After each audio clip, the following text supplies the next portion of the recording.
पहले तो मैं आपके माध्यम से मंत्री साहब का शुक्रिया अदा करना चाहूँगा कि इलेक्शन होने के बाद जो पहला तोहफा मेरे बनी को मिला वो 2 बसों का मिला था। बसेस इनकी तरफ से दी गई थी, मैं इनके लिए शुक्रिया अदा करना चाहूँगा। लेकिन उम्मीद करता हूँ कि ये 2-3 बसेस और हमें बनी को मिलनी चाहिए, क्योंकि दूर दराज का एरिया है, पहाड़ी इलाका है। तो जो मुफ्त फैसिलिटी मिली है सीएम साहब की तरफ से हमारी माताओं बहनों के लिए, मैं चाहता हूँ इसका फ़ायदा हमारे बनी के लोगों को भी मिले। इसके साथ साथ स्टेडियम की यहाँ बात हुई है, तो स्टेडियम, इंटरनेशनल स्टेडियम की मांग इतनी हो गई है कि मुझे लगता है कि जम्मू कश्मीर का नाम इंटरनेशनल स्टेडियम ही ना पड़ जाए कहीं पे। हर जगह इंटरनेशनल स्टेडियम, हर जगह इंटरनेशनल स्टेडियम ही मांगे जा रहे हैं। तो मैं भी मांग लेता हूँ, एक जनाब बनी में भी दे दीजिए। जहाँ इतने बट रहे हैं तो एक बनी में भी बांट दीजिए। तो मैं आपको एक ऑफर दूंगा सर, मैं एक आपको ऑफर देता हूँ यहाँ से। मेरे बनी में अब धर्मशाला की बात हुई तो धर्मशाला से खूबसूरत जगह है हमारे वहाँ पे, जहाँ पे 1400 कनाल जगह जो है स्टेट लैंड है हमारे पास। तो मैं चाहूँगा कि वहाँ पे अगर आप बनाते हो तो धर्मशाला से काफ़ी खूबसूरत बनेगा, और ये हमारे कठुआ डिस्ट्रिक्ट में और इवन पूरे जम्मू कश्मीर में सबसे खूबसूरत स्टेडियम बनेगा। और मैं चाहूँगा इसके ऊपर आप प्लीज़ थोड़ा ध्यान दीजिए। और हमारे वहाँ पे जितने पहाड़ी इलाकों में क्रिकेट से ज़्यादा वॉलीबॉल पे लोग, बच्चे जो हैं वो स्ट्रेस देते हैं। मैं चाहता हूँ जितने भी हाई सेकेंडरीज हैं वहाँ वॉलीबॉल कोर्ट्स बनाए जाएं, ताकि वहाँ बच्चे जो हैं वॉलीबॉल अच्छे से खेल सकें। इसके साथ साथ हमारे जितने भी गर्ल्स हाई स्कूल्स हैं, जहाँ हाई सेकेंडरीज हैं, मैं चाहता हूँ वहाँ पे बैडमिंटन कोर्ट्स बनने चाहिए। हमारी जो बेटियाँ वहाँ, बहनें वहाँ पे पढ़ती हैं, उनको कुछ ना कुछ फैसिलिटी मिलनी चाहिए।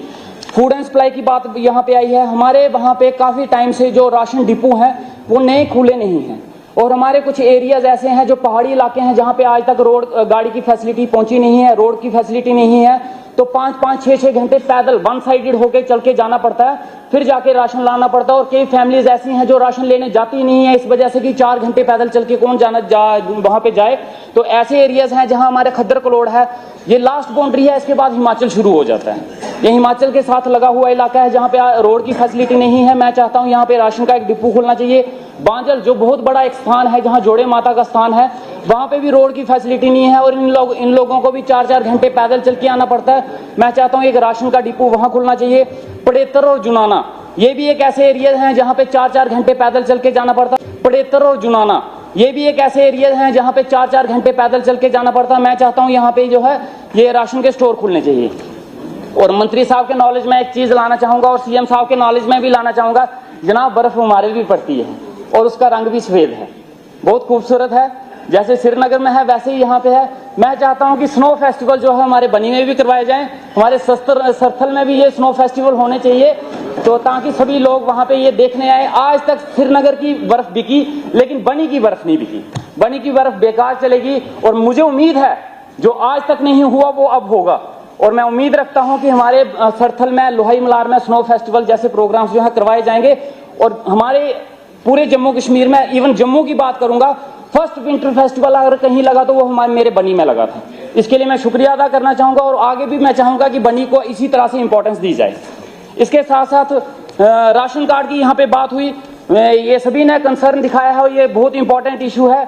बहुत से लोग हैं जो राशन कार्ड की हमारे पास डिमांड्स लेके आते हैं, लेकिन हम कर भी क्या सकते हैं। हम मंत्री साहब के साथ बोल सकते हैं और सीएम साहब के, और मैं चाहता हूं कि ये इशू जल्दी से जल्दी सॉल्व आउट होना चाहिए।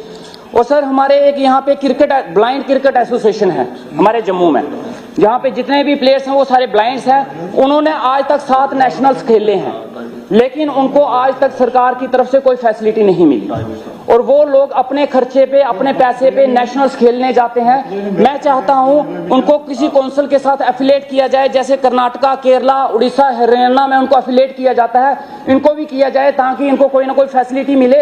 ये बेचारे अपने खर्चे पे चल रहे हैं, और कहीं ना कहीं ये अच्छा खेलते हैं, और उनको हेल्प मिलनी चाहिए। और इसके साथ साथ मेरे से बनी में लोहाई मलार वाली साइड एक लड़की है, अनिका देवी नाम है, जिसका जुडो खेलती है। 5 गोल्ड मेडल उसने नेशनल में लिए हैं।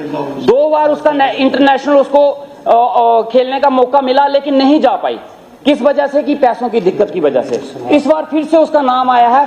मैं चाहता हूं कि सरकार की तरफ से उसे कोई ना कोई बेनिफिट मिले, जिसकी वजह से वो इंटरनेशनल खेलने जा सके, और बहुत अच्छी प्लेयर है।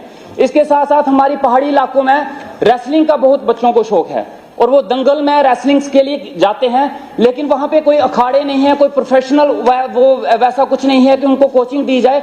अगर उनको प्रोफेशनली उनको ट्रेन किया जाए तो मैं गारंटी से बोलता हूं यहीं के बच्चे ओलंपिक खेलने जा सकते हैं और गोल्ड भी ला सकते हैं। और मैं उम्मीद करता हूं कि मंत्री साहब इस चीज के ऊपर ध्यान देंगे। और अखाड़े दो, एक बनी वाली साइड, एक लोहाई मलार वाली साइड। और एक मैं बड़ी मजे की बात है यहाँ पे कि हमारे यहाँ पे जब से क्वेश्चंस लग रहे हैं, हमारे मंत्री साहब के क्वेश्चन बड़े कम लगते हैं। वो पता नहीं कहाँ गुम हो जाते हैं, समझ नहीं आती है, क्वेश्चन ही नहीं आए। मैंने भी बहुत लगाए लेकिन दिखे नहीं, वो बड़ी मुश्किल से आज हाथ लगे हैं, तो मैंने सोचा वो भी आज इसी में इंक्लूड कर ले, आगे पता नहीं आएंगे या नहीं आएंगे। तो मैं मंत्री साहब को बोलूंगा क्वेश्चन पता नहीं क्या है, वो मुझे नहीं पता, वो सेटिंग कहाँ है कहाँ नहीं है। लेकिन मैं मंत्री साहब से चाहूंगा कि जितने इशू कंसर्न इश्यूज हैं, बहुत इंपॉर्टेंट डिपार्टमेंट है, खासकर मेरी बनी के लिए। और जनाब सर स्पीकर साहब एक छोटी सी बात मैं रखना चाहूंगा। जब आपको कुछ देना होगा 2:30 बजे तक आप हाउस को स्पीकर साहब मैं कंक्लूड करना चाहूंगा। मैं मंत्री साहब 2:30 बजे